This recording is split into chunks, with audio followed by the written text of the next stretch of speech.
So ఆ విషయాలు కూడా ప్రజలకు తెలియాలి.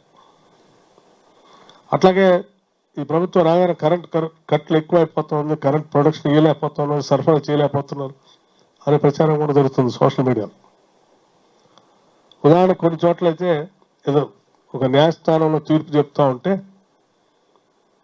కరెంట్ బంద్ అయిపోయింది, చీకట్లోనే వాదనలు విన్నారని నిన్న ఒక సోషల్ మీడియాలో సర్క్యులేషన్ చేశారు.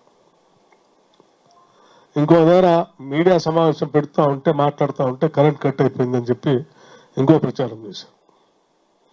సో వీటన్నిటి మీద నేను వెంటనే అధికారులు చెప్పి ఎంక్వైరీ చెప్పిస్తే అక్కడ కరెంటు కట్ కాలేదు, ఈ వాదనలు వింటున్న వాళ్ళ దగ్గర కూడా కరెంట్ కట్ కాలేదు. రెండు చోట్ల కూడా వాళ్ళ ఇంటర్నల్ ప్రాబ్లంతో ఉంది తప్ప కరెంట్ కట్ లేదని వాళ్ళే చెప్పారు. మరి ఈ ప్రచారం ఇది అంతిమంగా ప్రజలందరూ ఆలోచన ఏంటంటే perception is also very danger.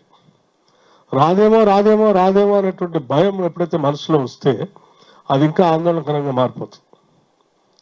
ప్రజలను ఆందోళనకరమైనటువంటి పరిస్థితుల్లో నెట్టేటువంటి ప్రచారం కూడా మంచిది కాదు.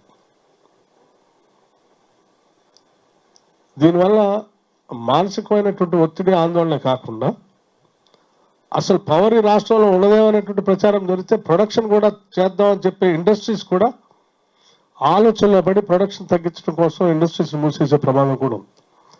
తద్వారా రాష్ట్రానికి పెద్ద ఎత్తున నష్టం జరిగే ప్రమాదం ఉంది, జిఎస్డిపికి నష్టం జరిగే ప్రమాదం ఉంది. ఇది ప్రజలందరికీ జరిగే నష్టం. సో ఇవన్నీ కూడా ప్రజలకు తెలియాలన్నటువంటి ఆలోచనతోనే కొన్ని చోట్ల బయట మాట్లాడాను. ఈరోజు కూడా మీ ద్వారా నేను ఈ విషయాలన్నీ చెప్పదలుచుకున్నాను. కొన్ని చోట్ల ఇంకో దగ్గర కూడా ఉన్నా, మనం కొట్లాడి తెలంగాణ రాష్ట్రం తెచ్చుకున్న తెలంగాణ రాష్ట్రానికి ప్రత్యేకంగా నిధులు వస్తే తప్ప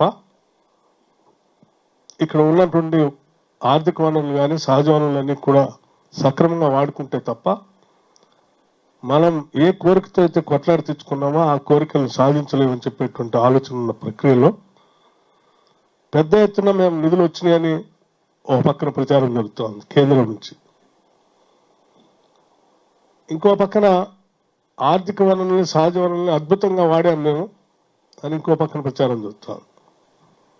మరి ఇవన్నీ నిజమా కాదా రాజకీయాలు పక్కన పెడదాం, కానీ వాస్తవాలైన ప్రజలకు తెలియాలి కదా.